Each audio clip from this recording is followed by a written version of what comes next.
Салам достор, байланышта Санчо Бек каналы. Бүгүн болгон окуядан алынып 2025-жылы тартылган 4 бөлүктөн турган ууланган шаар аттуу тасманы көрөбүз. Бир мезгилде боюнда болгон аялдар көз жаргандан кийин алардын балдары майып төрөлүп, мунун себеби эмнеде экендигин териштирип өтө чоң кылмыштын бетин ачышат. Анда эмесе тасма эмне тууралуу экендиги сизге дагы кызыктуу болсо баштай берели.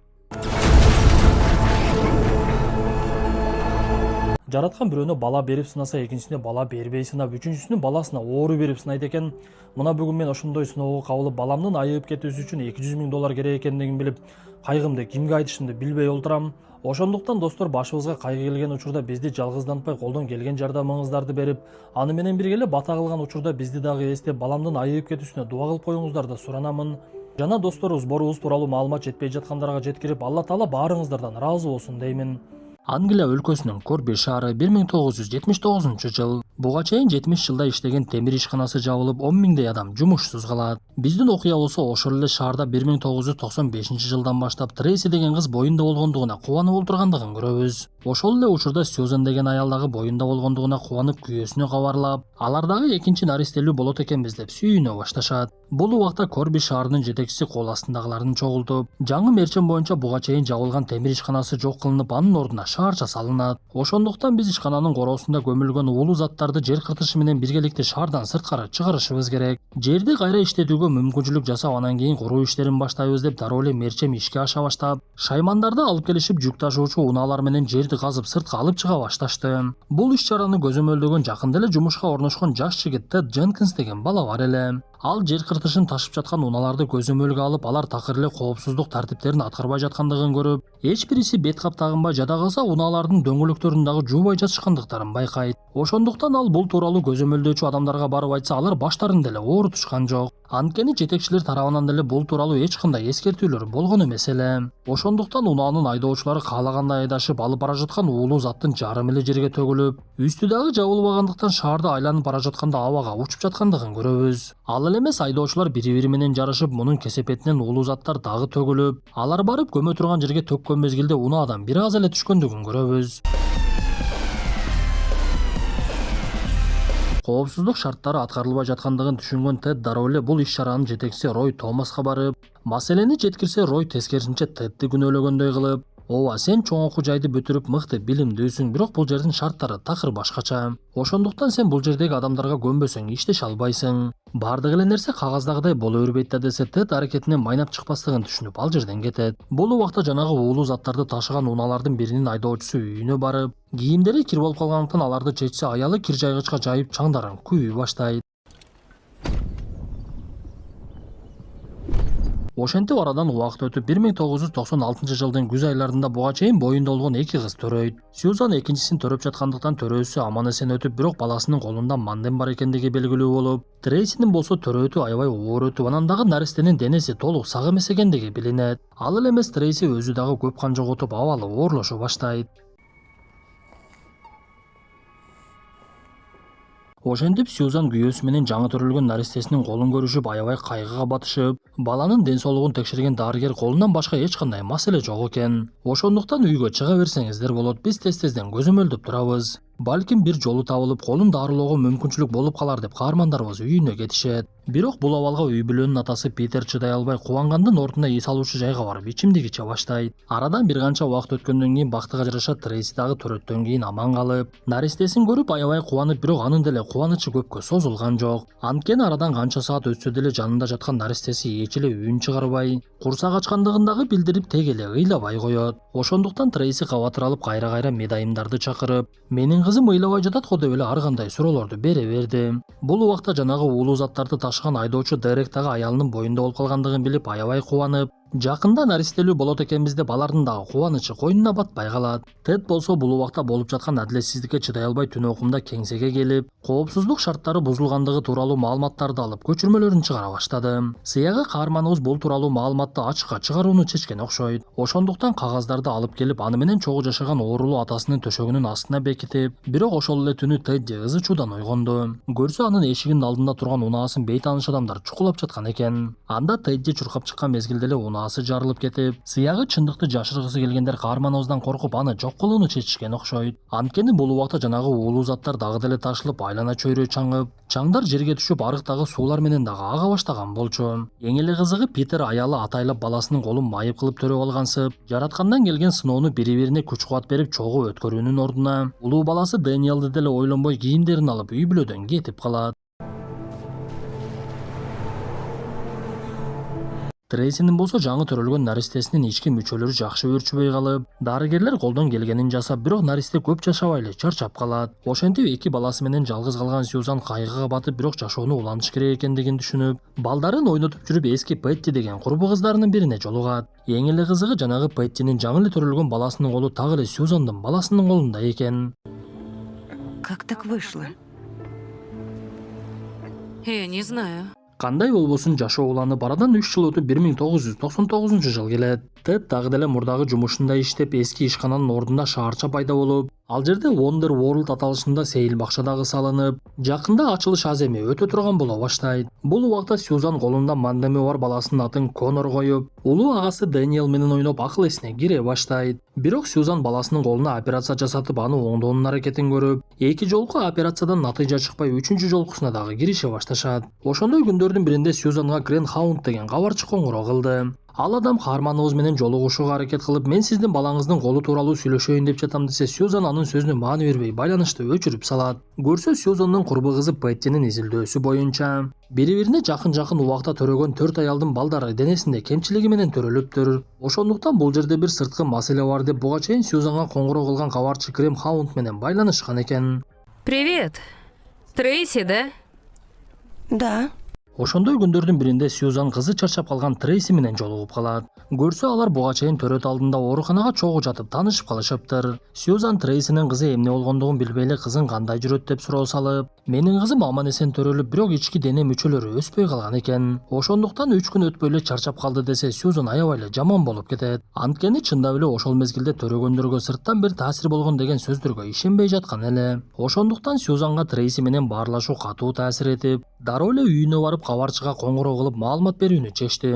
Бул убакта Тед кеңседен урдап чыккан кагаздарды кармап олтура бербей, өзүнүн кесиптеши жана жетекчилеринин бири Сэмдин үйүнө барат. Анткени Сэм ишканадагы чынчыл жана адилеттүү адамдардын бири болчу. Ошондуктан каарманыбыз ага кагаздарын берип, анан дагы чындыкты билишиңиз керек деген сөзүн айтат. Бул убакта Сьюзан менен Трейсинин маалыматы боюнча гезитке кабар чыгып, ал шаарга тез эле тарап көпчүлүккө маалымат жете баштады. Анда кээ бири Сьюзандын кылган ишин жаман көрүп, аны менен мушташа дагы кетишип, Ой, как жаль.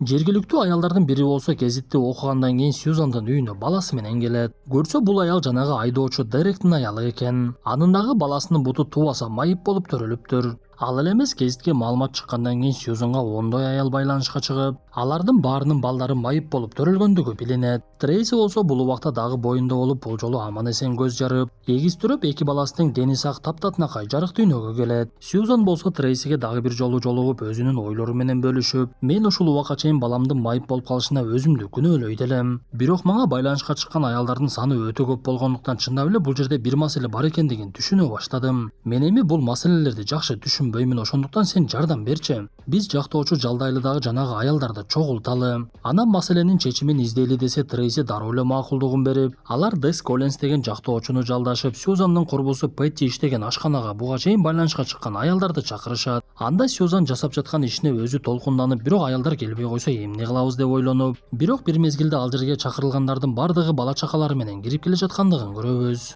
Бул убакта Тедден өзү иштеген ишкана тууралуу чындык маалыматты алган Сэм эмне кылышын билбей, көпкө ойлонуп жанагы кагаздарды көтөрүп алып тартип сакчылардын кеңсесине барды. Ошол күнү кечинде эле Тед иштеген кеңседе өрт чыга баштайт.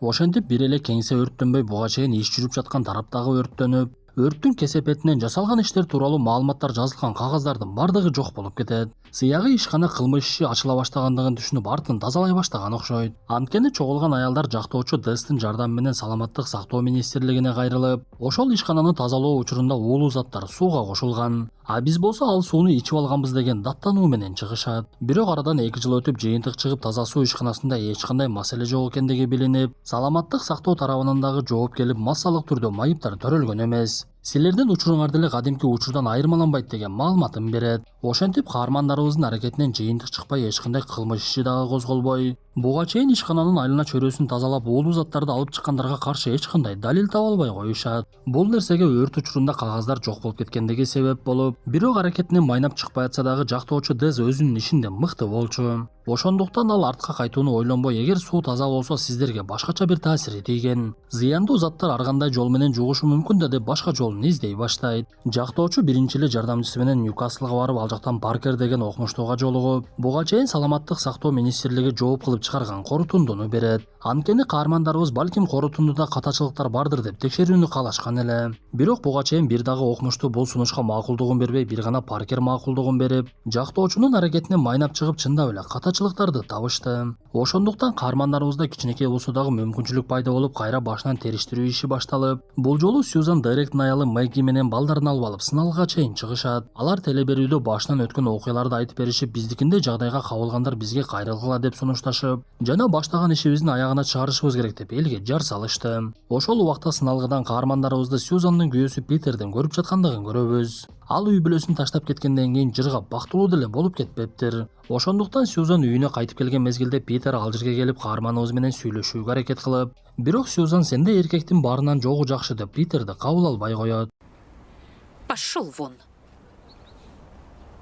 Бул убакта Тед дагы Сэм дагы жумушсуз калып, Сэм буга чейин тартип сакчыларга маалыматты жеткирген менен алардан жыйынтык чыкпай, маалыматты дагы кимге жеткирүүсүн билбей акыры бир чечимге келди. Ал эртеси күнү кагаздарын көтөрүп алып жактоочу Дездин кеңсесине келип, мен ансыз деле жумушумдан айрылдым, эми башка аргам деле калбады. Ошондуктан бул маалыматты сизге жеткирейин дедим деп кагаздарын каарманыбызга таштап кетет. Бирок Дез сот ишин утуу үчүн бир топ маалымат чогулткандыгы менен боюнда бар аялдарга уулуу зат кандай таасир эткендигин такыр эле аныктай албай жаткан. Ошондой күндөрдүн биринде Дез Трейси менен сүйлөшүп, Трейси буга чейин жерди тазалоо учурунда ага жакын жерде иштегендигин айтып берет. Ошондуктан ал жерди ташып жаткан учурда унаам ар дайым эле чаң болуп кала берчү деп айтып берген мезгилде, Дез бул сөздөрдү угуп, демек маселе чаңда окшойт деген ойго токтолот. Ошондуктан жактоочу көп өтпөй эле аялдарды чогултуп аларга маалыматын берип, менимче биз сотко кайрылып аны утууга толугу менен эле мүмкүнчүлүгүбүз пайда болду окшойт. Анткени саламаттык сактоо министрлиги берген жооп ката экендиги аныкталды. Анан дагы биздин оюбузча маселе чаңда болгон. Ошондуктан уулуу заттар ташылып жаткан учурдагы жолдо сүрөттөрүңүздөр же болбосо тасмаларыңыздар болсо бизге бериңиздер.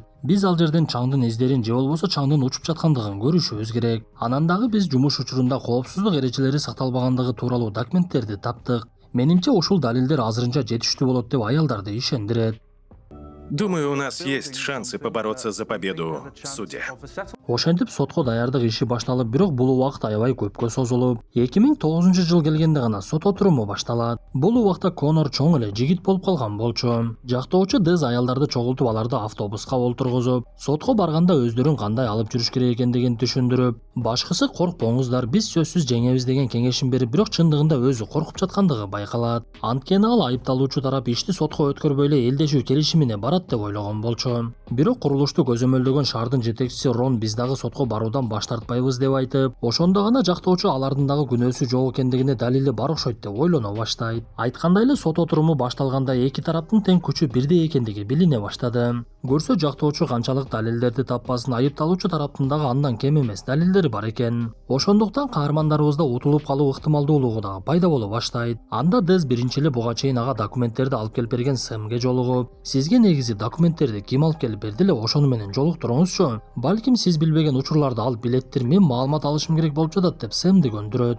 Бирок Сэмми макулдугун бергендиги менен Тедди такыр көндүрө албай, ансыз деле жумуштан айрылган Тед эчтекеге көңүлү болбой өзүн таштап үйүнөн чыкпай калыптыр. Ошондуктан ал Сэмдин сөздөрүн уккусу дагы келген жок. Кандай болбосун сот иши уланып, аялдар биринин артынан бири көргөзмө беришип, алардын ар бири шаарды аралап өтүп бара жаткан жүк ташуучу унааларды көргөндүгүн айтат. Анан дагы унаалар жүктөп бара жаткан олайды төгүп чачып ташышат эле деп айтышып, бирок бул нерсеге эч ким маани бербегендигин дагы кошумчалашты. Вызываю Эдварда Дженкинса. Ошентип сот иши аягына жакындап бир күнү сот отурумуна Теддинин көргөзмө берүүгө келгендигин көрөбүз. Көрсө жактоочу Дез ага барып колдон келген аракетин кылып көндүргөн экен. Ал келген мезгилде шаардын жетекчиси Рон өзүн аябай жаман сезип, эми былыгымдын бардыгы ачылып калабы деп корко баштады. Анда Тедди көпчүлүк билбеген жагдайларды айтып берип, курулуш учурунда коопсуздук эрежелери такыр сакталбагандыгын айтып, Тедди мындай учурларды көзөмөлдөөчү болуп иштегендиктен кайра-кайра ал тууралуу Ронго кирип айтса, Рон такыр эле маани бербегендигин дагы айтат. Ошентип эми Теддинин сөздөрү сот ишине жыйынтык койду окшойт. По этой причине я выношу решение в пользу истцов.